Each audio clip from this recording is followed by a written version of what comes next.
Hariom friends. सो आज फिर से हम इस सत्संग में चर्चा करेंगे कि अद्वैत क्या है। इस प्लेटफॉर्म पे हम महर्षि रमन, सद्गुरु निसर्गदत्त महाराज, जे कृष्णमूर्ति, रंजीत महाराज और अन्य बहुत से संतों के ज्ञान मार्ग के सूत्रों की चर्चा करते हैं। और इन सभी संतों ने ये बताया कि मानव जीवन का ध्येय क्या है, what is the purpose of life. तो इनका एक ही कहना है कि स्वयं को जानो, नो दाई सेल्फ। और जब आप स्वयं को जानते हो तो आपको ये बोध होता है कि आप स्वयं परमात्मा हो। You are divine, I am divine. और डिविनिटी का क्या मतलब है? इनफाइनाइट, लिमिटलेस, एटर्नल, शाश्वत, चेंजलेस, परिवर्तन न होने वाला, अनबॉर्न, जिसका जन्म नहीं हुआ, डेथलेस, जिसकी मृत्यु नहीं होगी। तो आपका स्वरूप अनंत है, असीम है, शाश्वत है, सनातन है। और इसके लिए क्या करना है? स्वयं को जानने का प्रयास होना चाहिए। पूरे जीवन में दूसरे वस्तुओं को, दूसरे पदार्थों को, बाहर के जगत को, संबंधों को, इनको जानने का प्रयास करता हूं। इस प्रयास से मुझे अपने जीवन के उद्देश्य की प्राप्ति नहीं होगी। जीवन का उद्देश्य है, मानव जीवन का उद्देश्य है to find lasting happiness. And once you turn inward, you come to know that you are happiness. Happiness, peace, silence, joy is your true nature. उसके लिए जो आपका बहिर्मुखी है, जो आपका आउटवर्ड दृष्टि है, उसको आपको इनवर्ट करनी है, अंतर्मुखी करनी है। रमन महर्षि ने उसके लिए सूत्र दिया, हु एम आई, मैं कौन हूं। इस सेल्फ इंक्वायरी की विधि से you turn your attention from outside to inside. And then once you turn around inward, then you understand what is the source, what is the pure consciousness, what is the pure awareness. सद्गुरु निसर्गदत्त महाराज ने उसी सूत्र को बताया, मैं हूं, I am. उन्होंने कहा कि आप अपने होनेपन के भाव में लगातार ठहरे रहें। उसी को कहते हैं बीइंगनेस। उस बीइंगनेस में आपका नाम, आपकी फॉर्म नहीं होती। ह्यूमन बीइंग, आप जानिए, हम कहते हैं ह्यूमन बीइंग, तो ह्यूमन को हटा दीजिए, तो बीइंगनेस का मतलब है सिर्फ होने का भाव।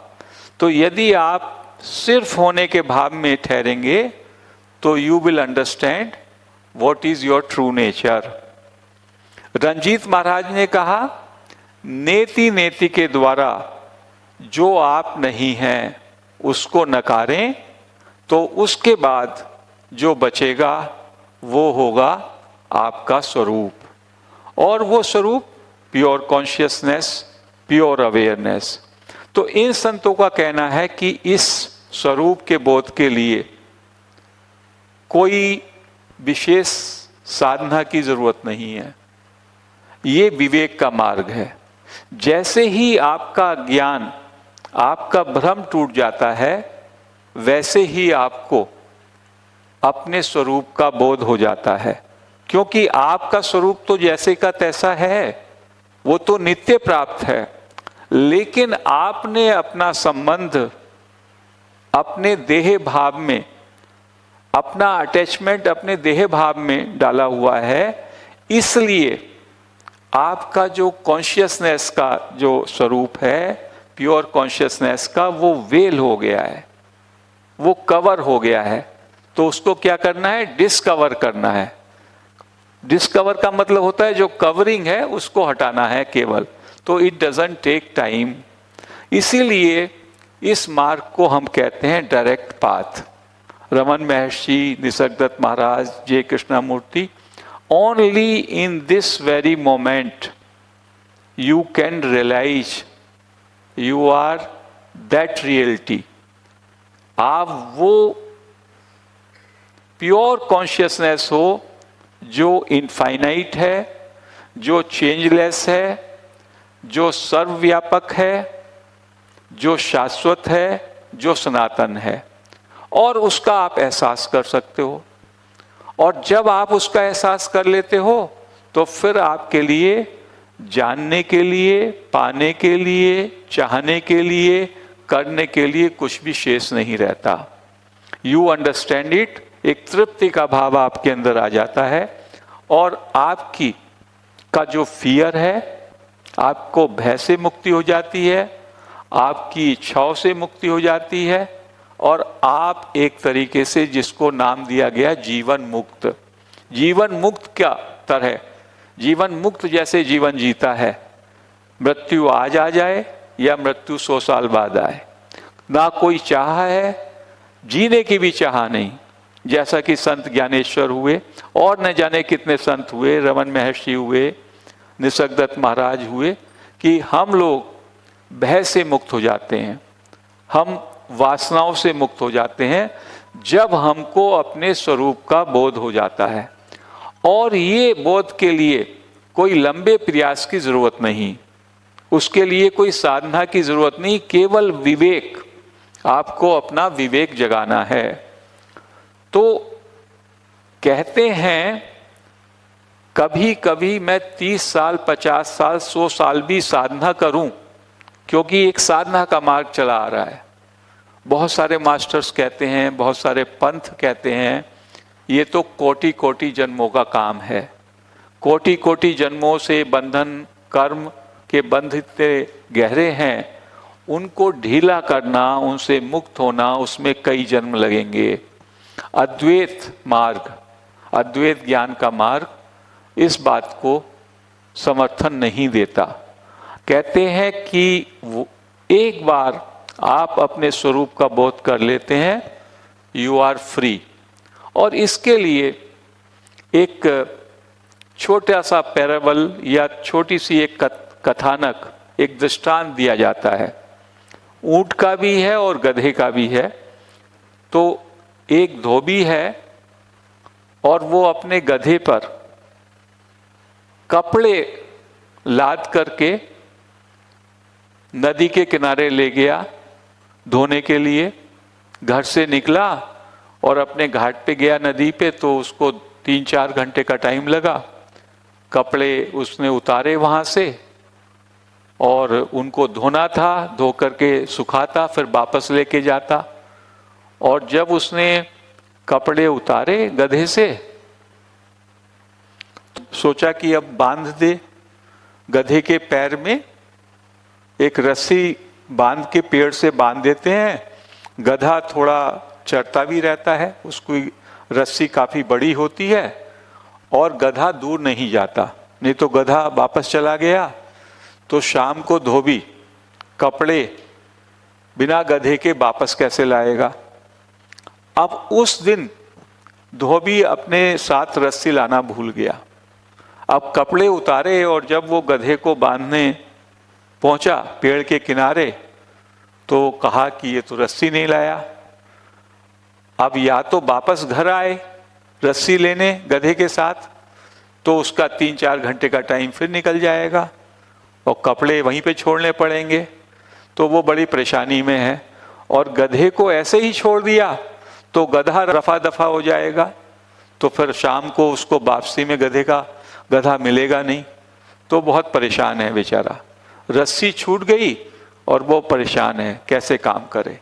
तभी वहाँ से कोई बुद्ध पुरुष नजर आया, वो जा रहे थे। उसने धोबी को देखा, भाई धोबी क्यों परेशान हो आप, क्या हुआ? कि जी मैं आज रस्सी लाना भूल गया, अब ये कपड़े मुझे धोने हैं, सुखाने हैं, इसको ऊपर लाद करके वापस ले जाना है, और इसको बांधने के लिए रस्सी नहीं है। अब रस्सी नहीं है तो ये गधा चला जाएगा। गधा जो है वो फ्री, अपने को फ्री समझेगा और चला जाएगा। उसने कहा कोई बात नहीं, तुम ऐसा करो, रस्सी नहीं है बट इसके पैर से में बांधो और उसके पेड़ का जो जड़ है उसमें बांधो। कैसे बांधूं? बांधने का नाटक करो, गधे के पैर में बांधने का और जड़ में बांधने का, वैसे ही नाटक करो मानो आपके पास रस्सी है। उससे क्या होगा? गधे को उतना नहीं मालूम, गधा समझेगा तुमने बांध दिया है जैसे रोज बांधते हो। उसने वैसा ही किया, धोबी ने। उतनी ही दूरी पर उसने नाटक किया गधे के सामने, क्योंकि बुद्ध पुरुष ने कहा था कि गधा देखते रहना चाहिए कि तुम बांध रहे हो। रस्सी पैर में बांधी, बांधने का नाटक किया, रस्सी नहीं थी, और पेड़ की जड़ में बांध दिया। और उसके बाद उसको पूरा विश्वास था बुद्ध पुरुष पे। वहां कपड़े धोने गया, कपड़े धो लिए और उसके बाद सुखाए और देखा, वो देखता रहा। गधा बस उसी दूरी पर चारों तरफ घूम करके चारा अपना घास खा रहा था, वहां से नहीं हटा। जितना उसने रेडियस दिया था उसी रेडियस में वो घूम रहा था। उसने कपड़े लाया, इकट्ठा करके उस पर रखा और फिर उसके 2 छड़ी मारी, चलो वापस चलते हैं। लेकिन गधा तो वहां से हट ही नहीं रहा है। उसको बड़ा ताज्जुब हुआ, अरे ये क्या हो गया इसको, ये तो यहां से हटता ही नहीं है। फिर उसने, वो पास में थे उनकी झोपड़ी बुद्ध पुरुष की, उससे कहा ये तो मेरा काम तो हो गया लेकिन अब ये वहां से नहीं हटता, क्या समस्या है? कहने लगे तुमने खोला? तो कहने लगे मैंने बांधा कहाँ था? कि नहीं, आपने बांधने का जैसे नाटक किया था वैसे ही खोलने का नाटक करो, तो वो फिर वहां से अपने को फ्री महसूस करेगा। उसने वैसे ही किया और गधा फिर वापस घर पे चल दिया। तो ये जो कथानक है, दृष्टांत, ये कहता है कि हम, उस गधे ने अपने को बंधा हुआ मान लिया, तो वो मुक्त था, लेकिन तभी भी उसके स्टिक मारने से भी वो वहां से हटा नहीं। ऐसे ही हमारी सबकी स्थिति है। अद्वैत परंपरा कहती है कि हमने अपने को बंधा हुआ मान लिया, और हमको लोग कहते हैं कोटि कोटि का जन्म का काम है, कोई कहता है आप ये साधना करो, कोई कुछ कहता है, और हम कहते हैं इतनी जल्दी कैसे होगा। भाई हमारे वो स्वामी जी थे, वो बताया करते थे ये बड़ा कठिन रास्ता है, इसमें एक जन्म में कुछ नहीं होता, इसमें इतने जन्म लगते हैं। दूसरा आदमी कहता है कुछ और बताता है। तो ये सारी मान्यताएं ही हमारे को बंधन में डालती हैं। अद्वैत परंपरा कहती है जैसे ही आपने अपने ट्रू नेचर को जाना, और ट्रू नेचर क्या है? Your true nature is pure consciousness, you are ever free, you are infinite, you are blissful, आप चिदानंद हो। कितनी जोर जोर से शंकराचार्य निर्वाण शतकम में इस बात की घोषणा कर रहे हैं, चिदानंद रूपम शिवोहम शिवोहम। और सब जगह हम लोग इस तरह का स्तुति गान करते हैं, जिसमें अपने स्वरूप के विषय में लगातार हमारी स्तुतियां चलती हैं। बट जब बात होती है मोक्ष की, लिबरेशन की, तो हमको लगता है इस जन्म में तो नहीं, इस जन्म में तो थोड़ा सा हम अपना प्यूरिफिकेशन कर लें, वही काफी है। तो अद्वैत ज्ञान की ये ब्यूटी है, ये कहता है you are free here and now, अभी इसी क्षण में आप मुक्त हो। अष्टावक्र राजा जनक से इसी बात को कहते हैं, हे राजा जनक, आप अभी इसी क्षण में मुक्त हो, इस बात को जानो। और राजा जनक इस बात को एहसास कर लेते हैं और वो कहते हैं क्यों मैंने अपने को बंधा हुआ माना। इमीडिएटली वो अपने को मुक्त महसूस करते हैं, उनके अंदर से एक आहा भाव निकलता है, अहो भाव निकलता है। वो अष्टावक्र को कहते हैं, yes I feel I am always free, I have been always free. केवल अपनी मान्यता के कारण, अपने संस्कार के कारण, अपनी कंडीशनिंग के कारण मैंने अपने को बंधा हुआ माना। जैसा कि वो गधा जबकि मुक्त था, उसने अपने को बंधा हुआ मान लिया। और जो मान्यता होती है आपकी, मान्यता से आप कभी भी बाहर नहीं निकल सकते जब तक उस मान्यता को विवेक के माध्यम से नहीं छोड़ेंगे। नहीं तो आप जो है यही कहेंगे, ऐसे कैसे हो जाएगा, ऐसे कैसे हो जाएगा। तो first you have to dispel that wrong beliefs, that concepts, that mental conditioning कि हम लोग बॉन्डेज में हैं। वास्तव में हम बॉन्डेज में नहीं हैं, हम मुक्त हैं, इसी क्षण मुक्त हैं। केवल हमारे अंदर एक दृष्टि भ्रम है। जैसे ही हमारी दृष्टि इनवर्ड होती है, अंतर्मुखी होती है, और हम उस तल को, उस डायमेंशन को which is eternal, which is changeless, which is permanent, उस तल को हम विजिट करते हैं, उस तल में हम थोड़ी देर ठहरते हैं, तो हमको ये एहसास हो जाता है, yes I am that, you are that, अहम ब्रह्मास्मि, तत्वमसि, जो वेद के वाक्य हैं वो हमारे समझ में आने लगते हैं।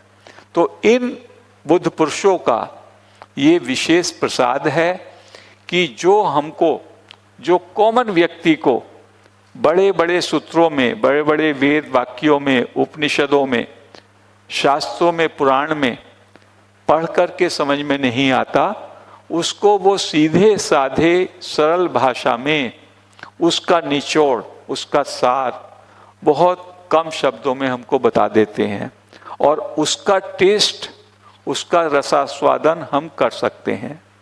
तो अद्वैत कहता है, in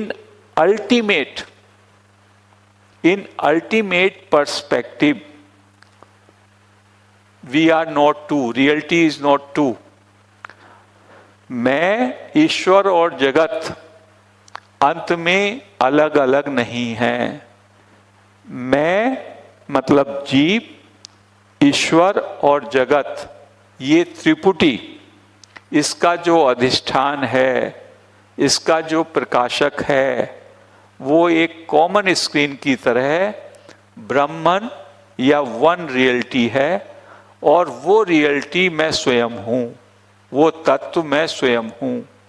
तो उस तत्व का बोध इमीडिएट हु एम आई के जरिए, आई एम के जरिए, टोटल अटेंशन के जरिए, चॉइसलेस अवेयरनेस के जरिए हम कर सकते हैं, जो कि हम इस 3 दिन के शिविर में कई प्रैक्टिसेस के माध्यम से बार बार हम अपने उस डायमेंशन को, उस एटर्नल डायमेंशन को हम विजिट करने का, उसमें ठहरने का, उसमें रिजाइड करने का हमारा प्रयास रहेगा। तो इस चर्चा को मैं यहीं पर विराम देता हूँ। हरि ओम।